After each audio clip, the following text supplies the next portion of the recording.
जय माता दी, जय माँ शीतला देवी। कैसे हैं आप सब? दिव्य दृष्टि नहीं खुल रही है तो उसका क्या रीज़न हो सकता है? क्यों नहीं खुल रही है? या खुल के बंद हो चुकी है, या खुलने तक पहुंचती है, जैसी कुंडलिनी थर्ड आई तक पहुंचती है फिर दिखाई कुछ नहीं देता। ये क्यों होता है? क्या चीज़ है? कहाँ गलती हो रही है? क्या कमी हो रही है? अब तुम लोगों ने 100-200 वीडियोस देख डाले होंगे दिव्य दृष्टि को खोलने के। कोई फलाना कह रहा है ये कर लो, कोई फलाना कह रहा है वो करो, ढिमकाना कर लो, ये कर लो, सब करके देख लिया बट नो रिजल्ट। ऐसी क्या चीज़ें गलतियां कर रहे हो? ऐसी कौन सी चीज़ों में कमियां आ रही हैं जिसके वजह से आपकी दिव्य दृष्टि नहीं खुल रही है? अब देखो, दिव्य दृष्टि खुलना जो है, अगर किसी की दिव्य दृष्टि खुली होगी तो उसको ये चीज़ पता होगा कि उससे हम हज़ारों काम कर सकते हैं। हज़ारों लोगों को घर में अन्न का, भूख, जैसे कोई किसी घर में बहुत ज़्यादा भूत प्रेतों का बहुत तकलीफ़ है, उन सबको हटा के उनके घर में सुख सुविधा कर सकते हैं। मतलब अनगिनत काम कर सकते हैं, लोगों के अंदर इतनी सारी चीज़ों को दे सकते हैं कि दुनिया भर के लोग आपको ब्लेसिंग्स देंगे। एक सच्चा साधक सिर्फ ब्लेसिंग्स के लिए मरता है, उसको कोई धन से, कोई बड़ी बड़ी माल प्रॉपर्टी से कोई मतलब नहीं है। तो दिव्य दृष्टि से बहुत सारे काम हो सकते हैं, वो बात अलग है। दिव्य दृष्टि खुलने के बाद अगर लालच आ गया तो दिव्य दृष्टि बंद हो जाती है। एक ये कारण भी है कि इस वजह से आपकी दिव्य दृष्टि नहीं खुल रही है।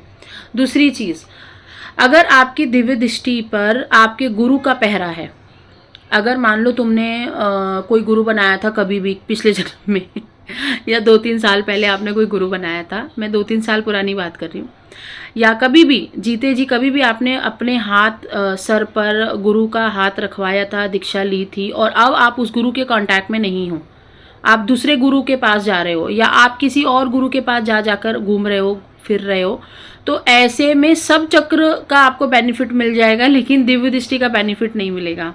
अब आप बोलोगे ऐसा क्यों होता है? क्योंकि सर पे हाथ रखने का मतलब होता है कि आपकी ऊर्जा का कंट्रोल उस गुरु के पास चला गया है। अब उस गुरु के लिए आपके अंदर भाव अच्छे नहीं हैं, तो उसकी शक्तियां आपका बुरा करने के लिए या आपका अच्छा ना हो चक्र को लेकर वो उतना कंट्रोल कर देती हैं। अब आप लोग बोलते हो ना कि नहीं चलो जाने दो, फलाना ठिकाना, काउंसलिंग में भी बात होती है, मेडिटेशन क्लास में भी बात होती है कि नहीं ऐसा कर लेते हैं। नहीं करना है। गुरु गुरु ही होता है, तुम्हारा बाप होता है गुरु।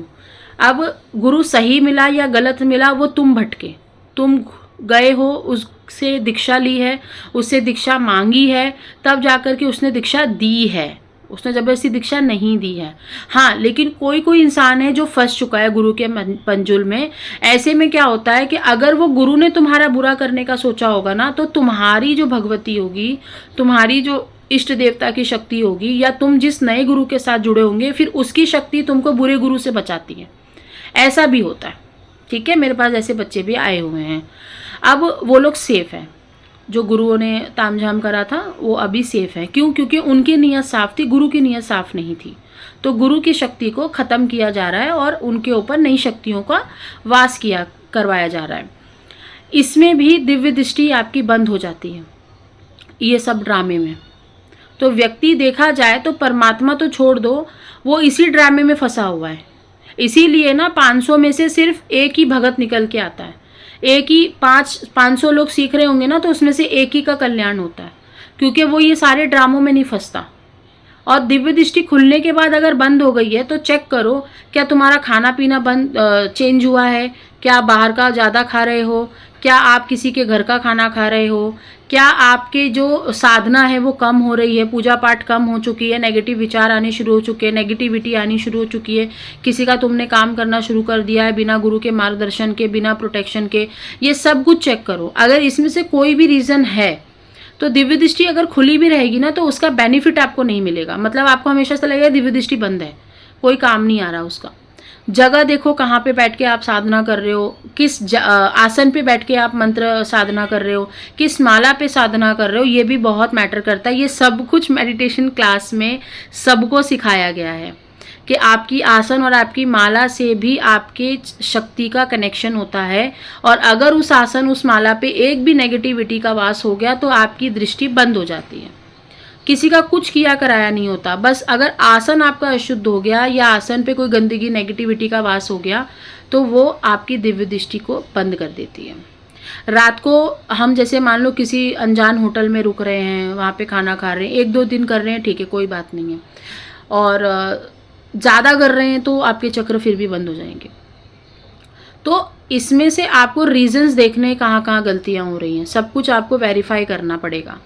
तो अब आप बोलोगे इतना कौन करेगा, इतना कैसे करेंगे, हमको और भी काम है।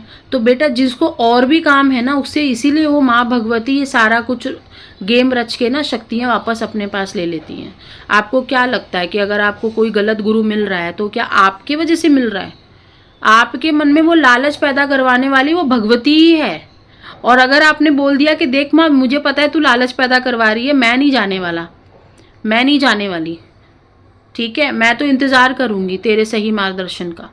तुमने अपने हाथ ऊपर कर दिए, तुमने सरेंडर कर दिया, बस वहीं पे वो पिघल जाती है। तुमने जैसी सारी चीज़ों को लात मार दी, तुमने जैसे सारी वो बोलते ना ये सब कुछ लालच वगैरह ये सब चीज़ों को लात मार दो यार। तुम लोग अगर ऐसा कर सकते हो, तुम्हारे अंदर है वो काबिलियत तो कर दो, हाथ ऊपर कर दो। कुछ नहीं आता हमको, लेकिन वो है कहाँ किसके ऊपर? मुंह पे तो तुम मियाँ मिट्ठू बन रहे हो, लेकिन दिल में तो तुम्हारे अभी भी लालच है, अभी भी तुमको दिव्य दृष्टि खोलने का लालच है। तो ऐसे में आपको जो मैंने पॉइंट्स बताए हैं वो ध्यान में रखो।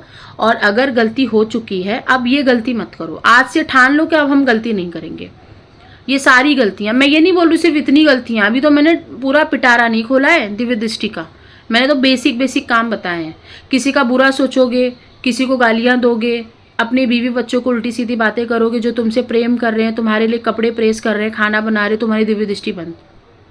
तुम किसी को बुरी नज़र से देख रहे हो, तुम्हारे मन में लालच आया, सामने वाला 5 लाख रुपया दे रहा, चल इसके लिए मैं षटकम कर देता हूँ या इसके लिए मैं वशीकरण कर देता हूँ, तुमने कर दिया, वहाँ दिव्य दृष्टि बंद। तुम्हारी सारी पावर्स निकल के कहीं और चली जाएगी और शरीर पे प्रेत आने लग जाएंगे। तुमको लगेगा नहीं शक्ति तो मेरी ऐसी की ऐसी है, मैंने कुछ गलत थोड़ी किया है, मैं गलत करता तो मुझे परिणाम मिलता। अब अभी उसमें क्या होगा कि आप ही के प्रेत हनुमान जी का रूप बन के दिखेंगे, शिव जी का रूप बन के दिखेंगे, माता जी का रूप बन के आ जाएंगे। आपको लगेगा नहीं सब कुछ बढ़िया चल रहा है। इसीलिए दिव्य दृष्टि तक अगर कोई साधक पहुंच रहा है, उसके पास सही गुरु होना बहुत ज़रूरी है। 500 लोगों की दिव्य दृष्टि खुलती है, लेकिन एक ही क्यों आगे चल पाता है, एक ही क्यों सक्षम हो पाता है? क्योंकि वो एक इंसान सब चीज़ों का त्याग कर देता है। ठीक है। दूसरी चीज़, दिव्य दृष्टि अगर प्राप्त हो रही है तो ये बात 100 आने सच है कि कोई ना कोई शक्ति आपके साथ है, कोई ना कोई प्रचंड शक्ति है, और एक से ज़्यादा ही है, और बहुत बड़ा आशीर्वाद है। अगर दिव्य दृष्टि खुल गई है और अच्छा खासा तुम्हारा सब कुछ चल रहा है तो बहुत बड़ा आशीर्वाद है। और बहुत लोग ऐसे बेवकूफ़ लोग आते हैं, वो कहते हैं हमारी दिव्य दृष्टि तो खुली, हमें नहीं पता कोई शक्ति वक्ति है या नहीं, कोई भगवान है या नहीं, पर वो है, उनके बिना ये नहीं ओपन होगा। अगर दिव्य दृष्टि ओपन हो गई है और शक्तियाँ आपके पास है और आपने फिर भी उनके अपनी पाठ पूजा नहीं बरकरार रखी, आपने छोड़ दी, तो उसका उल्टा इम्पैक्ट आ जाता है।